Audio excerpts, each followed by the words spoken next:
Good morning to all of you. Am I audible to all of you? Please let me know. Astha Gupta, unmute yourself.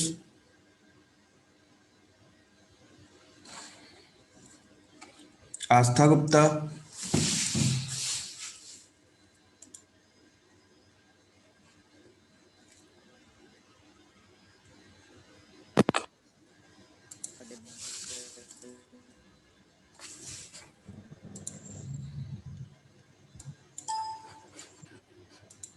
Astha, your voice is not coming. You're not audible. Sir, yes, good morning, sir. Good morning. So, can you remind me the last topic which we have discussed in last session? Sir, why I was not in last class? Okay. Avilash Saraswat,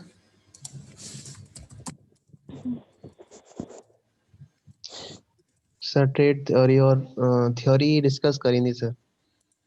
theories of what? Leadership? Leadership great man theory और trade theory सारी हो गई थी।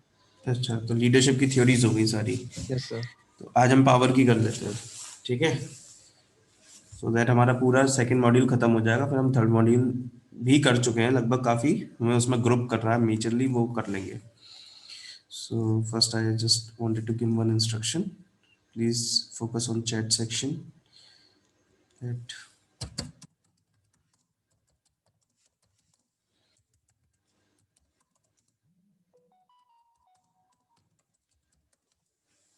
without your facility.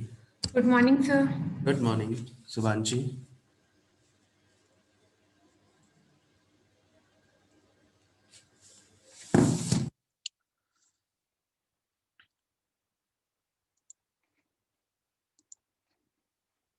Just give me a minute.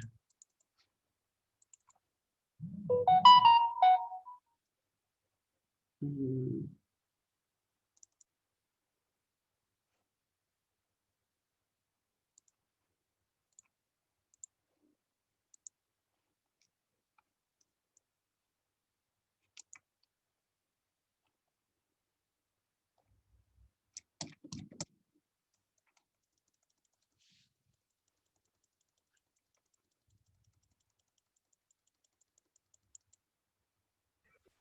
Good morning, sir.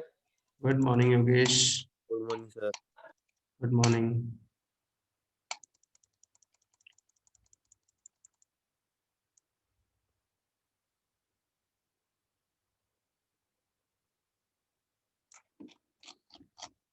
Yes, this one.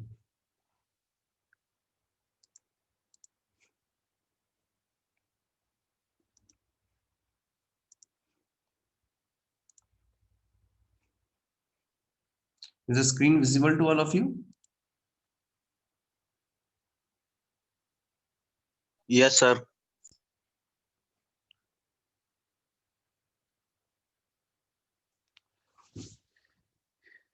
Okay, so today we will discuss the theories of lead power.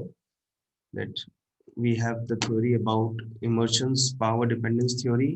Second one is social exchange theory, and third one is strategic contingency theory, and fourth one is Mintzberg genesis theory of power.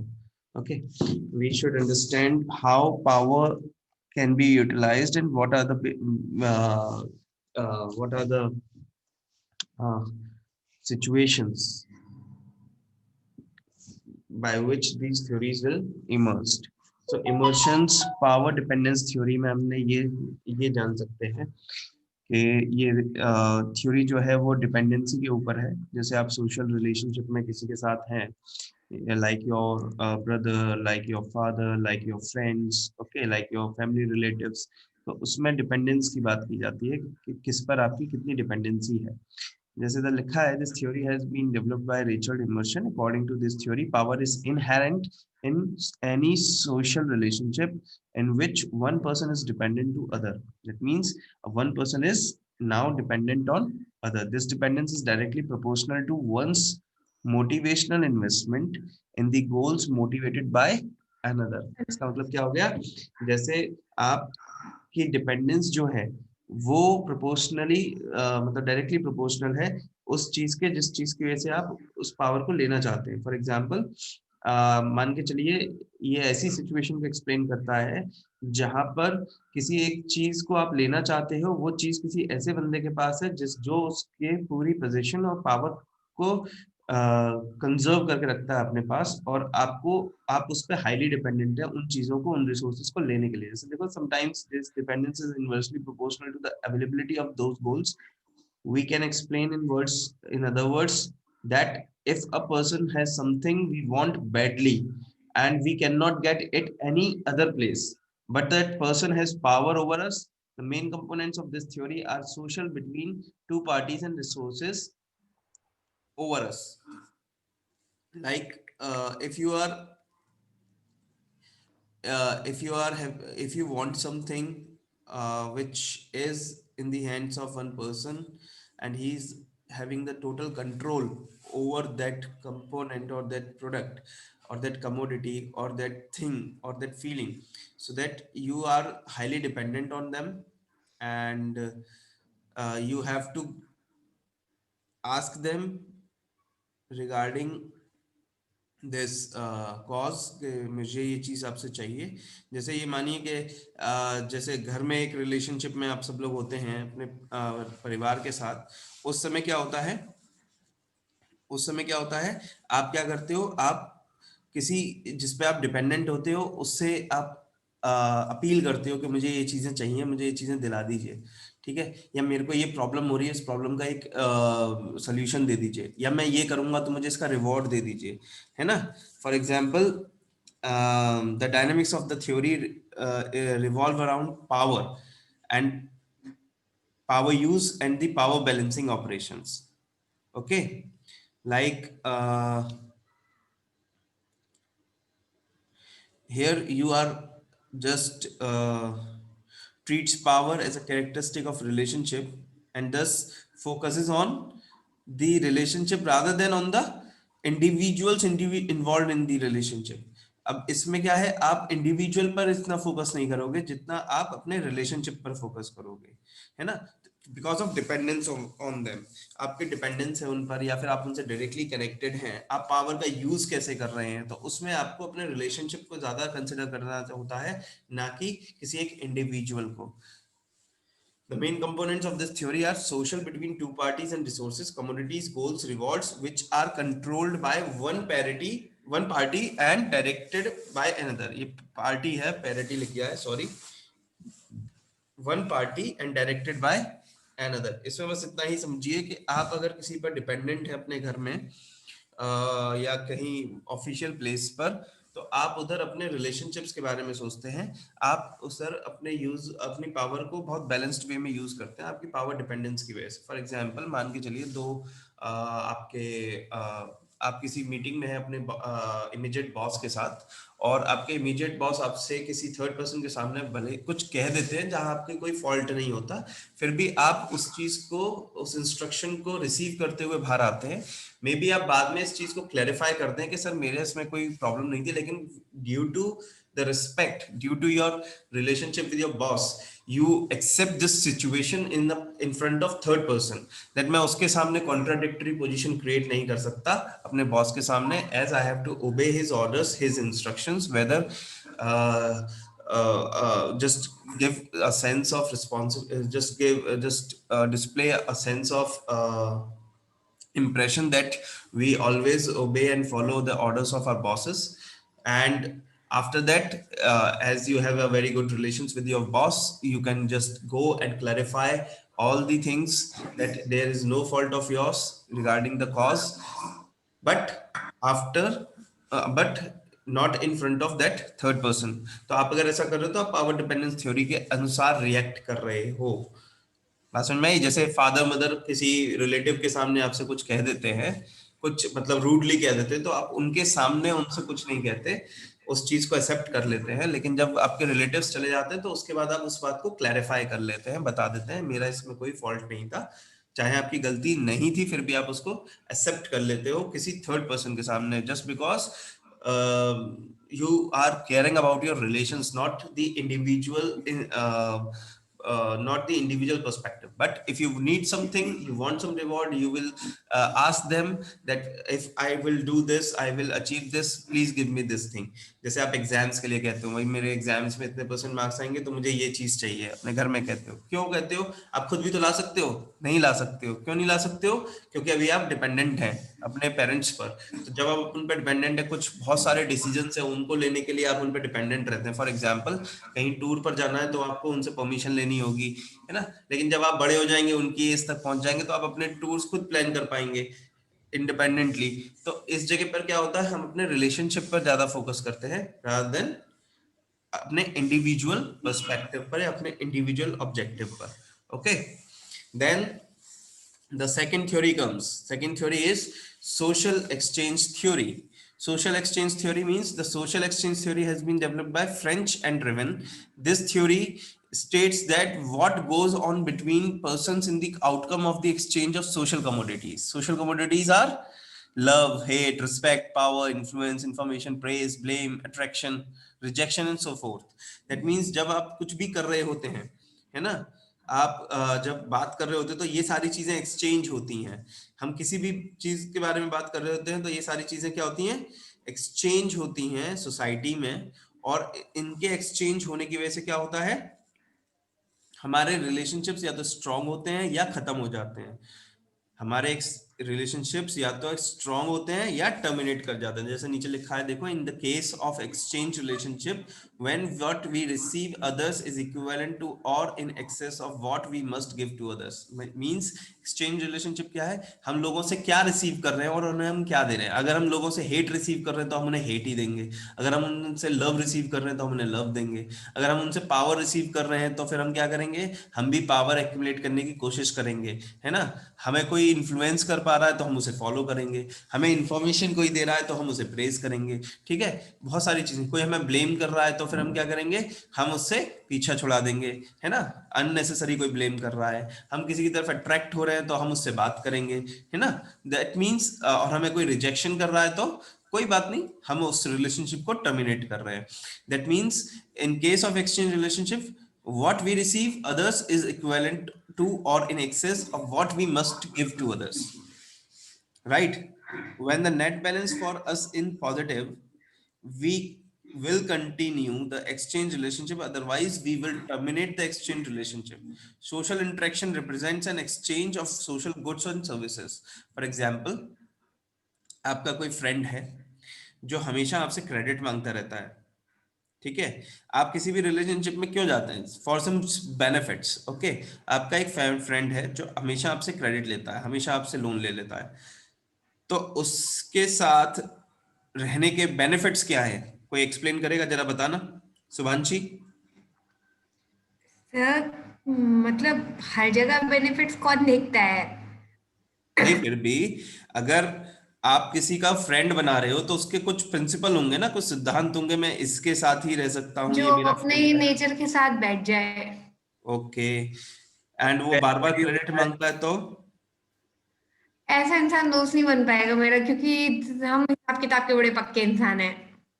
okay, that means you will terminate the relationship if तो ज्यादा बनेगी ही नहीं, अगर मतलब एक limit तक मदद की जा सकती है, बट इतना तो मेरे इतने अमीर घर से नहीं आते हम कि बार बार दे सके।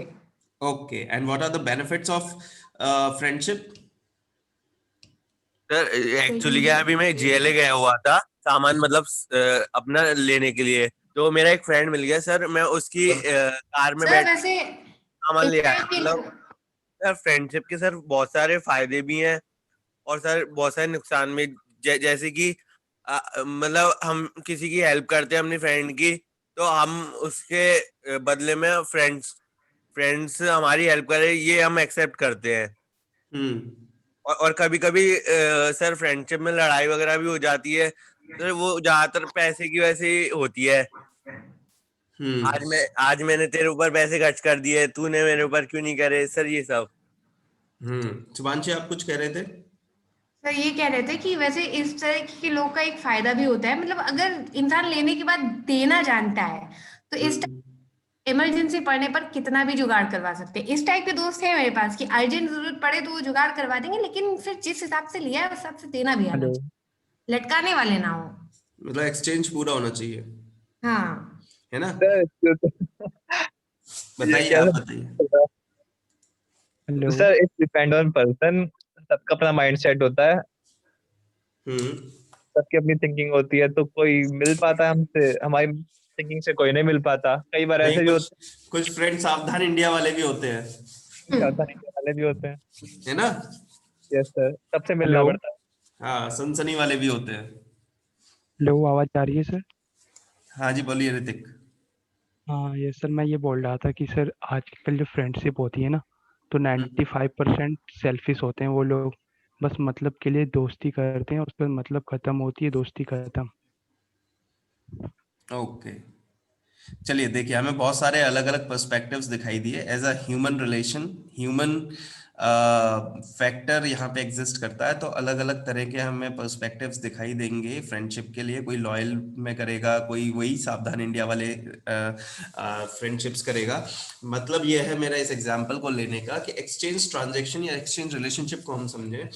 हम जब किसी से किसी को अपना फ्रेंड बनाते हैं तो देयर आर सर्टेन बेनिफिट्स।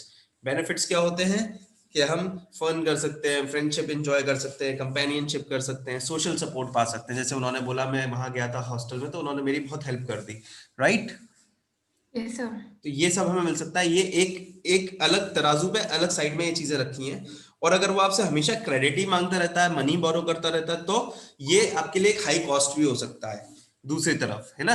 तो आप इन दोनों के बीच में तालमेल बिठा लीजिए, तो आप अच्छी फ्रेंडशिप, बैलेंस फ्रेंडशिप में चल सकते हैं। ये थ्योरी हमें सजेस्ट करती है। फॉर एग्जाम्पल, जो हम दे रहे हैं, ये क्या कह रही है, जो सोशल कमोडिटीज हम एक्सचेंज कर रहे हैं, कौन सी होती है सोशल कमोडिटीज? जो ऊपर लिखी हुई हैं: love, hate, respect, power, influence, information, praise, blame, attraction, rejection and so fourth. जो भी हो सकता है, ठीक है? जैसे आपसे कोई बिना वजह गुस्से में बात करता था, आप थोड़ी देर उसे इन्फ्लुएंस करने की कोशिश करते हैं, लेकिन थोड़ी देर बाद हो सकता है आपको भी गुस्सा आ जाए। तो जो एक्सचेंज ट्रांजेक्शन है वो इसी तरीके से होगा। एक ट्रांजेक्शनल एनालिसिस होती है जिसमें हम ये बात करते हैं कि भाई एक बंदा है, मैं यहाँ पे एनोटेशंस के थ्रू करके दिखाने की कोशिश कर देता हूँ, एक minute रुकिएगा।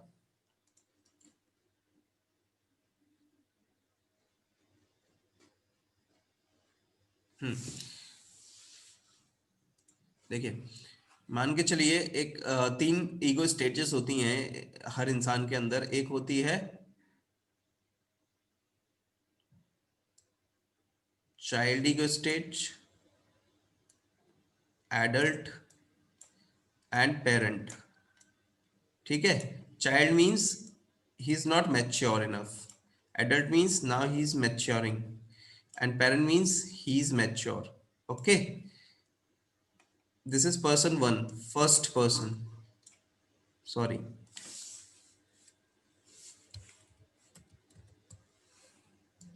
first person, okay, and this is the second person. इसके पास भी यही 3 ही स्टेजेस होंगी: चाइल्ड, एडल्ट, पेरेंट। इसको आप, मतलब मैं ट्रांजैक्शनल एनालिसिस साथ में बता रहा हूँ, ये अलग अलग चीजें हैं, इन्हें मिक्स मत कीजिएगा, मैं उसके हिसाब से आपको कोरिलेट करके बताना चाह रहा हूँ। 3 तरह की ईगो स्टेजेस हैं, ठीक है? आपने देखा होगा कभी कभी बच्चों, बड़े भी बच्चों के साथ वैसी हरकतें करने लगते हैं जैसे वो भी बच्चे हैं, है ना? मस्ती में आ जाते हैं और बहुत सारे मतलब ऐसे काम करते हैं जो बच्चे करते हैं। तो जरूरी नहीं है कि एक पेरेंट ईगो स्टेट वाला पर्सन हमेशा पेरेंट ईगो स्टेट पे ही रहे, एक मैच्योर पर्सन हमेशा मैच्योर ही रहे, है ना? हमने दादा दादी को बच्चों के साथ भी खेलते हुए देखा है और वही मस्ती करते हुए देखा है, घोड़ा बनते देखा है। तो क्या है, वो चाइल्ड ईगो स्टेट पे चले जाते हैं उस समय पर अपने।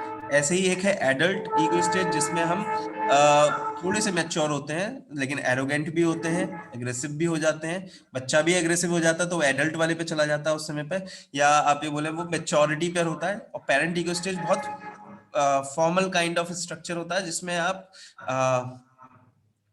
बहुत मेच्योरिटी के साथ बहुत बैलेंसिंग सिचुएशंस को बैलेंस करने की कोशिश करते हो और उसके सॉल्यूशंस निकालते हो, ना कि एग्रेशन में आ जाते हो और उसके सॉल्यूशंस को भूल जाते हो। यहाँ पे सॉल्यूशंस के बारे में सोचता है इंसान हमेशा मेच्योरिटी के साथ। अब मान के चलिए किसी एक सेम एज ग्रुप के पर्सन ने, मानिए एक 25 ईयर्स का एज ग्रुप है, ये भी 25 ईयर्स का है, दोनों बराबर हैं, इन टर्म्स ऑफ एज। अब इन्होंने क्या किया, फर्स्ट पर्सन ने कोई चाइल्ड ईगो स्टेज में एक मजाक कर दिया है इनके साथ, ठीक है, कोई भी मजाक कर दिया, जैसे कोई प्रैंक कर दिया, तो क्या होगा, जब आपने प्रैंक वीडियोस देखें तो क्या होता है, चाइल्ड ईगो स्टेज से प्रैंक किया जाता है, अनलॉजिकल, बिल्कुल इलॉजिकल, जिसका कोई लॉजिक नहीं है, उसे रिसीव लोग किस पे करते हैं, ज्यादातर एडल्ट पर, ठीक है, यानी कि वो उससे क्या होते हैं, परेशान हो जाते हैं और एग्रेशन में आकर के आपसे बात करते हैं, ठीक है, यही होता है ज्यादातर शुभांशी। Yes sir. तो एग्रेशन में आकर के बात करते हैं, इधर लड़ाई होने के चांसेस होते हैं, कभी कभी हमने देखा प्रैंक्स में लड़ाई हो जाती है, यानी कि ये बंदा भी अपने सेल्फ रिस्पेक्ट के लिए कभी कभी क्या करता है, भूल जाता है कि वो प्रैंक कर रहा है और एडल्ट पे ही चला जाता है, फिर इनके बीच में क्या होता है, बराबर मतभेद पैदा हो जाता है ना। ऐसा होता है जैसे आप भी फ्रेंडशिप में आप लोग भी करते होगे एक दूसरे से मजाक, थोड़ी देर बाद वो सीरियस हो जाता होगा, कभी कभार ऐसी सिचुएशन आई होगी कि मजाक से शुरू हुआ और वाकई में लड़ाई हो गई, वाकई में सीरियस हो गया मामला, है ना। तो ये क्या है, ये जब आप भूल गए कि मैं प्रैंक कर रहा था और आप अपने सेल्फ रिस्पेक्ट के चक्कर में अपने एडल्ट ईगो स्टेट पर चले गए, मानिए ये एडल्ट की बजाय से रिसीव कर लेता पेरेंट ईगो स्टेज पर, तो ये समझता है, हो सकता है मुझसे मजाक किया जा रहा है, रहने दो यार, मेरी रिलेशनशिप है इन लोगों के साथ, मेरे फ्रेंड्स हैं बहुत पुराने, कोई बात नहीं, थोड़ा सा मुझसे रूडली बोल दिया तो कोई बात नहीं, मैं इसको मैनेज कर लूंगा, आगे इन इश्यूज को रिजॉल्व कर लूंगा, वो उस वक्त को टालने की कोशिश करेगा, है ना, वो उस समय आपसे कम्युनिकेशन कम करने की कोशिश करेगा ताकि आपका उस समय किसी से कोई मतभेद ना हो। और अगर वो चाइल्ड पे ही रिसीव कर लेगा तो आप देखिए, आप किसी भी लेवल तक मजाक कर लीजिए, वो मजाक में ही रहेगा, वो कभी भी मतभेद में नहीं बदलेगा, राइट, क्योंकि आपने यहां से मजाक किया, वो यहां से मजाक करेगा, डिपेंड करेगा जब आप अपना ईगो स्टेट चेंज कर लेंगे, जब कोई चीज किसी को हर्ट करने लगेगी तब चीजें बदलने लगेंगी। तो यही ये थ्योरी भी कह रही है कि जैसा आपको लोगों से मिलेगा वैसा आप लोगों को देंगे, है ना। यस अगर सर। आप दूसरों की रिस्पेक्ट करेंगे तो दूसरे भी आपकी रिस्पेक्ट करेंगे, सिंपल सा एक लॉजिक है। तो यही चीज ये कह रही है कि अगर आप किसी के साथ फ्रेंडशिप में जाना चाहते हैं तो उसके फायदे नुकसान क्या है। फायदे ये हैं कि आप फ्रेंडशिप एंजॉय कर सकते हो, फन कर सकते हो, आप सोशल सपोर्ट पा सकते हो, लेकिन अगर वो आपसे हमेशा मनी बोरो करता है, कंडीशन में डाल रहा हूं, तो वो आपके लिए एक हाई कॉस्ट हो सकती है। तो आप इसको मान के चल सकते हैं कि भाई इसके लिए मुझे तैयार रहना चाहिए, तो मुझे अगर मुझे ये सब मिल भी रहा है और अगर कोई मुझसे कुछ मनी भी बोरो करना चाहता है तो मुझे दे देना चाहिए। जैसा आपने बोला, जैसा वो ले रहा है वैसा वो मुझे दे भी दे तो कोई परेशानी नहीं है, हम ऐसे भी चला सकते हैं, right. Now next is strategic contingency theory. Strategic contingency theory का मतलब क्या है, use of power in contingency, कैसे आप कर पाएंगे, है ना। तो आपका अगर रिसोर्सेज पर कंट्रोल है, आपका टेक्निकल स्किल्स पर कंट्रोल है, आपका बॉडी ऑफ नॉलेज पर कंट्रोल है, लीगल प्रेरोगेटिव्स आप जानते हो ठीक से, लीगल प्रोसेसेस आप ठीक से जानते हो, आप पावरफुल पर्सन के साथ रहते हो, आप जानते हो उनके साथ आपके रिलेशंस हैं, तो आप कंटिजेंसी सिचुएशंस को इजीली हैंडल कर सकते हो, ठीक है। ये कहता है कि भाई जब भी कोई कंटिजेंसी आएगी तो उस समय आप कैसे उसको मैनेज करोगे, by the use of power. कैसे मैनेज करोगे, जब आपका इन सारी चीजों पर कंट्रोल होगा। और कंट्रोल कब होगा, जब आपके पास ये सारे रिसोर्सेज अवेलेबल रहेंगे ऑन टाइम और आपके लिए असेसेबल रहेंगे ऑल हर समय। उस समय पर आप क्या करेंगे, इस कंडीशन को मानेंगे कि ये सबसे ज्यादा फेवरेबल कंडीशन है हमारी ऑर्गेनाइजेशन के लिए, जिसमें कभी भी कोई कंटिजेंसी आए, इमरजेंसी आए तो हम उसे बैलेंस कर पाए, राइट। कोई problem? Yes sir. No sir. Okay.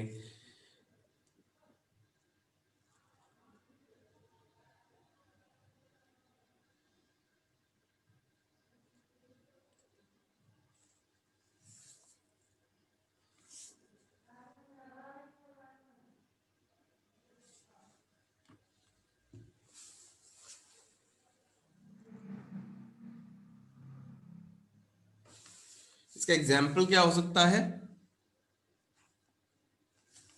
Motivation and leadership, right.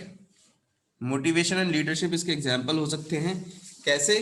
क्योंकि जब भी कोई प्रॉब्लम आएगी तो लीडरशिप की हमें जरूरत पड़ेगी, हमें मोटिवेशन की जरूरत पड़ेगी, लोगों को मोटिवेट करने की जरूरत पड़ेगी। फॉर एग्जाम्पल कोरोना, इसका बहुत अच्छा एग्जाम्पल, बहुत सारे एग्जाम्पल तो आप लीडरशिप में कोरोना के ही डाल सकते हैं कि कोरोना आ गया, वो ऑर्गेनाइजेशंस आज भी सरवाइव कर रही हैं जिन्होंने बहुत अच्छी लीडरशिप टैक्टिक्स का इस्तेमाल किया, जिन्होंने टाइम पर लोगों को अवेयर कर दिया, जिन्होंने लोगों को ट्रेन किया इसके लिए, अपने प्रोसेसेस को फ्लेक्सिबल कर दिया और उनके लिए कुछ अच्छे काम कर दिए जिससे कि एम्प्लॉयज के अंदर फियर ऑफ लूजिंग जॉब नहीं आया। और जो भी हैं उन्होंने अपने बिजनेस और मार्केट शेयर को अभी तक होल्ड करके रखा हुआ है।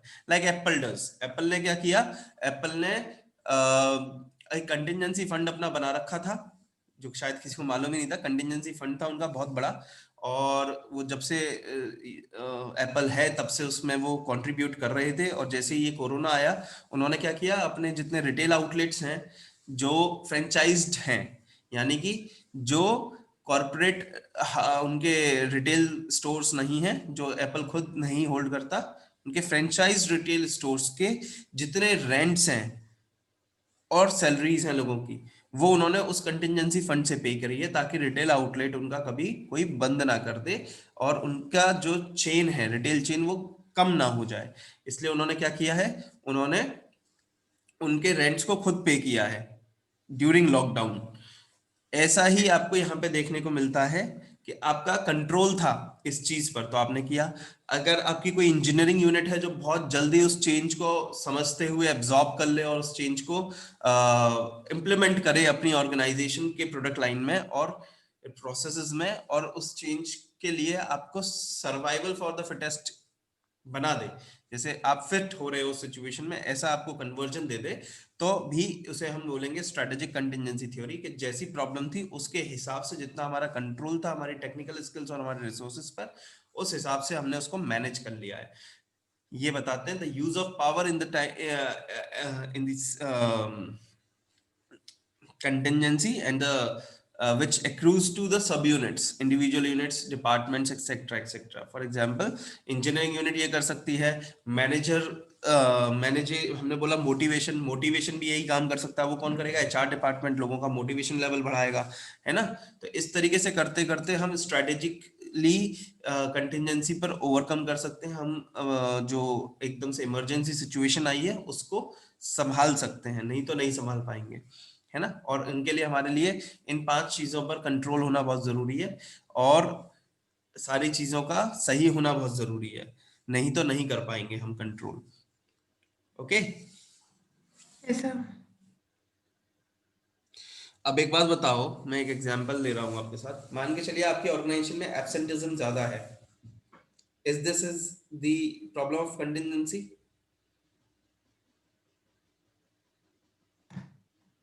एब्सेंटिज्म बहुत ज्यादा है आपकी ऑर्गेनाइजेशन में, एम्प्लॉय टर्नओवर बहुत ज्यादा है, एम्प्लॉय टर्नओवर रेशियो बहुत ज्यादा है, तो कैसे आप कंटिजेंसी सिचुएशन मानेंगे?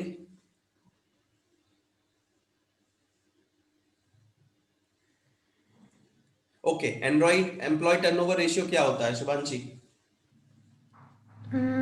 सर जितना भी हमारा प्रॉफिट है उसमें से मतलब सारे एम्प्लॉयज को कितना देना पड़ रहा है और कितना हमारा ओवरऑल प्रॉफिट हो रहा है, ऐसा कुछ। नो, फाइनेंशियल टर्म्स में इसका कोई लेना देना नहीं है। नाम टर्नओवर है लेकिन फाइनेंशियल टर्म्स से कोई लेना देना नहीं है। तो फिर क्या जरूरत से ज्यादा एम्प्लॉयज है? नहीं, वो सरप्लस होता है। कोई एक काम बहुत सारे लोगों के पास से होकर आता हो? ना, एम्प्लॉय टर्नओवर रेशियो होता है कि एक साल के अंदर हमारी ऑर्गेनाइजेशन को कितने लोगों ने ज्वाइन किया और कितने लोगों ने छोड़ दिया। अगर छोड़ने वाले ज्यादा हैं तो हमारा टर्नओवर रेशियो बहुत ज्यादा हो गया है, और अगर लोग छोड़ ज्यादा रहे हमारी ऑर्गेनाइजेशन को तो there should be a problem in our system, हमें समझ लेना चाहिए। अगर आप ये देखें कंटिन्यूअसली आपके लोग आपको छोड़ रहे हैं, आप उन्हें रिटेन नहीं कर पा रहे हैं, आपकी ऑर्गेनाइजेशन से रिजाइन कर देते हैं या आप उन्हें हटा देते हैं, है ना, बहुत लंबे समय तक अगर ऐसा हो रहा है तो आपको ये समझ लेना चाहिए आपके सिस्टम में कहीं ना कहीं कोई फॉल्ट है। आपको उसको रिजॉल्व करना चाहिए, ना कि लोगों को फायर करना चाहिए, ना कि लोगों के रिजाइन एक्सेप्ट करने चाहिए। That means there should be a problem in your system, आपको उसको आइडेंटिफाई करके रिजॉल्व कर देना चाहिए। समझ रहे हो? Yes sir. अब देखो मुझे फिर से अकबर की कहानी याद आ गई। कौन सी? बताऊं या फिर आगे बढ़ूं? नहीं नहीं, बता दीजिए। अब वो तो सबको मालूम होगी, कॉमन कहानी है। तो एक बार एक बंदा था जिसने क्या किया, अंदर जाना था उसे अकबर से मिलने। तो जो दरबान था वो उससे पैसे मांगा करता था, हर व्यक्ति से कहता था जो भी अंदर मिलेगा उसका आधा मुझे चाहिए। ठीक है, सब आधा दे के चले जाते थे, सोचते थे आधा तो मिलेगा, या तो कुछ भी नहीं मिलेगा, नहीं मिलेंगे तो अकबर से। तो एक व्यक्ति ने कहा ठीक है मैं आधा तुम्हें दे दूंगा, मुझे अंदर जाने दो।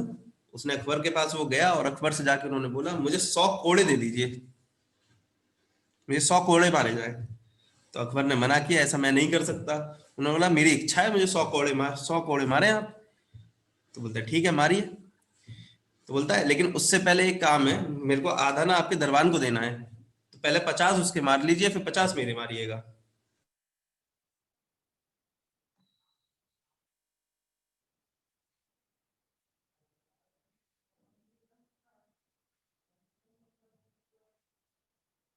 हेलो।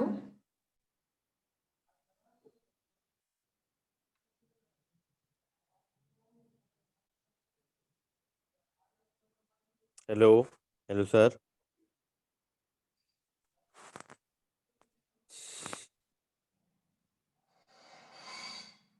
नहीं चल रही है अभी तो, पता नहीं टीचर कहाँ गायब हो गए। आ जाओ।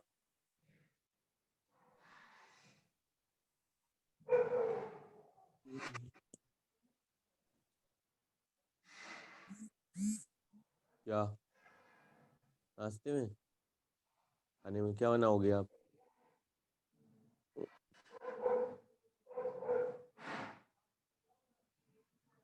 देख लो आपकी जो चाहो ये बनाओ।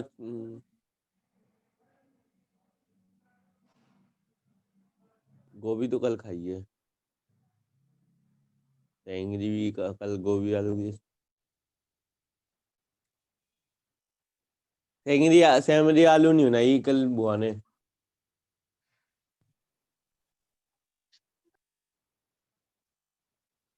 ये Shubhanshi, am I audible now? Yes sir. Okay. तो 50 कोड़े आज आप। तुम्हें हो या कल जाऊं? हम्म। वो आज जाऊं या कल जाऊं? He is talking to his family. Yes I have muted him. So क्या हुआ, अकबर के पास पूरा ये एग्जाम्पल आपने सुन लिया था, नहीं सुन पाए थे? यस सर, सुन लिया था। 50 कोड़े वाली बात। 50 कोड़े पहले आप उसको दे दीजिए, फिर मुझे दे दीजिएगा बाकी के। हाँ। तो उन्होंने क्या किया, उसे एक पर्टिकुलर प्रॉब्लम का एक रिजोल्यूशन दे दिया, ऐसा करके कि ऐसा कई लोगों के साथ होता होगा, तो कई लोग तो मिलने ही नहीं जाते होंगे, मायूस हो जाते होंगे, मोटिवेशन नहीं है। तो मोटिवेशन कैसे दिया जाए, जब इस प्रॉब्लम का रिजोल्यूशन निकाल दिया जाए। तो उन्होंने इस तरीके से उस प्रॉब्लम का एक रिजोल्यूशन निकाला। ठीक है, ऐसे ही आप टेक्निकल एक्सपर्टीज के थ्रू निकाल सकते हैं। लाइक एक बार क्या हुआ,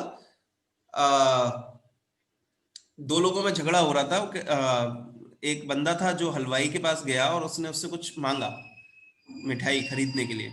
तो उसने क्या किया, तोल के दे दी, लेकिन जो हलवाई का जो वॉलेट था, यानी कि पहले थैलियों में पैसा रखा करते थे लोग, कपड़े की थैली बना लेते थे, उसमें पैसे रखते थे। तो उसने ये दावा किया कस्टमर ने कि ये थैली मेरी है और ये मेरा थैला है और इसमें सारे पैसे मेरे हैं। तो ये बात फिर चली गई अकबर के दरबार में। अब टेक्निकल एक्सपर्टीज की बात है, ये कैसे माना जाए वो थैली किसकी है, क्योंकि पहले कोई रजिस्ट्रेशन नहीं है, कोई उसमें आईडी कार्ड नहीं है, कुछ भी नहीं है। ये कैसे माना जाए, ना दुकानदार बता पा रहा है कि उसकी थैली में कितने पैसे थे, ना कस्टमर बता पा रहा है टोटल कितने पैसे थे, दोनों ने मना कर दिया। ये केस गया बीरबल के पास और बीरबल ने कहा एक काम करो, खौलता पानी लाओ। ठीक है जी, खौलता पानी आया और बीरबल ने उस थैली को खौलते पानी में डाल दिया। थोड़ी देर बाद देखा उसमें थोड़ा सा ऑयल उस थैली में से बाहर आया और पानी पर तैरने लग गया। तो ये क्या है, टेक्निकल एक्सपर्टीज की बात है। ये बीरबल ने सोचा कि भाई अगर ये हलवाई की थैली होगी तो बार बार मिठाइयां छूता है, उसमें चिकनाई होगी, वो ऊपर आ जाएगी, राइट। तो उसने इस सिचुएशन को ऐसे कंट्रोल किया और इस तरीके से उसने बताया कि आप ये थैली किसकी है, आइडेंटिफिकेशन किया। ये पुरानी प्राचीन तरीके की हमारी कहानियां हैं जिससे हम आज की चीजों को मैनेज कर रहे हैं, मॉडर्नाइज्ड वे में उनको संभाल के चल रहे हैं। ठीक है, हम भी इंजीनियरिंग टेक्टिक्स के थ्रू यही करते हैं। ये इंजीनियरिंग ही है एक तरीके का, ये एक तरीके का साइंस ही है। बस तरीका ये बात ये है कि वो पुराने एग्जाम्पल्स हैं तो पुराने तरीके से चलेंगे, है ना, थोड़े अजीब से लगेंगे लेकिन वैल्यू रखते हैं हमारे कॉन्सेप्ट में। इस तरीके से आप अपने इन चीजों को रिजॉल्व कर सकते हैं। तो कंटिजेंसी सिचुएशंस को जब भी आप सही कर सकते हो जब आपके पास ये चीज हो। असेस टू पावरफुल पीपल का मतलब ये था यहाँ पर बीरबल वाली कहानी जो मैंने आपको बताई कि आपका ऐसे लोग आपके पास हैं जो एक्सपर्टीज रखते हैं इन तरह की प्रॉब्लम्स को रिजॉल्व करने की, है ना। आपके पास लीगल प्रेरोगेटिव्स हैं, यानी पर्सपेक्टिव, आप लीगल सारे प्रोसेसेस आप जानते हैं, लीगल सेल आपने पहले से बना रखा है, उसमें लॉयर्स हायर कर रखे हैं, वो लीगल प्रॉब्लम्स को हैंडल कर लेंगे। इंजीनियर्स टेक्निकल स्किल्स के थ्रू टेक्निकल प्रॉब्लम्स को हैंडल कर लेंगे, है ना। आपका स्टॉक जो आपने क्रिएट करके रखा है वो कंटिजेंसी में रिसोर्सेज को मैनेज करने में मदद करेगा। और बाकी मोटिवेशन तो है ही, मोटिवेशन अगर आप दे देंगे लोगों को तो लोग वैसे ही उनकी प्रोडक्टिविटी इंक्रीज होगी। अब आता है मिन्सबर्ग थ्योरी। मिन्सबर्ग थ्योरी कहती है the power game and the players, दोनों की बात हो रही है, प्लेयर भी और जो गेम है पावर का वो भी। Mintzberg analyzed the exercise of power systematically. There are three ways to work, survive in an organization. First, where loyalty is to stay and contribute as expected. Exit is to leave. Voice is to stay and try to change the system.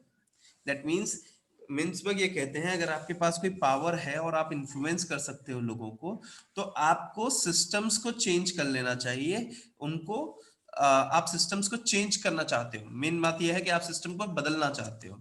मिन्सबर्ग thought that power means to voice which is to make an attempt at changing the practices, policies and outputs of the firm from which one buys or of the organisation to which one belongs.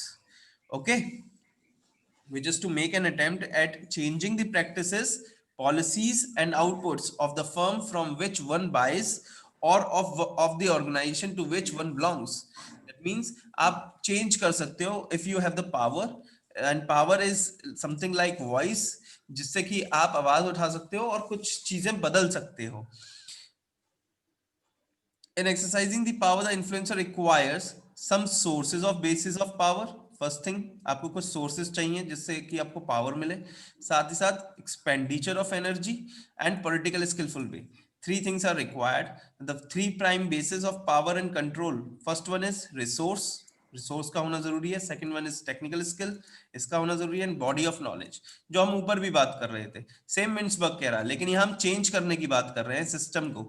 यहाँ पर हम system को change करने की बात नहीं कर रहे थे, हम यहाँ पे बात कर रहे थे सिस्टम को जब बदला जाए जब कंटिजेंसी आ गई है, इमरजेंसी आ गई है। जबकि मिन्सबर्ग इस फेवर में है कि जब नॉर्मल रूटीन चल रहा है उस समय भी हम पॉलिसीज को बदल सकते हैं for the to get the productivity and for the balanced use of power. Okay, this is all from my side for today.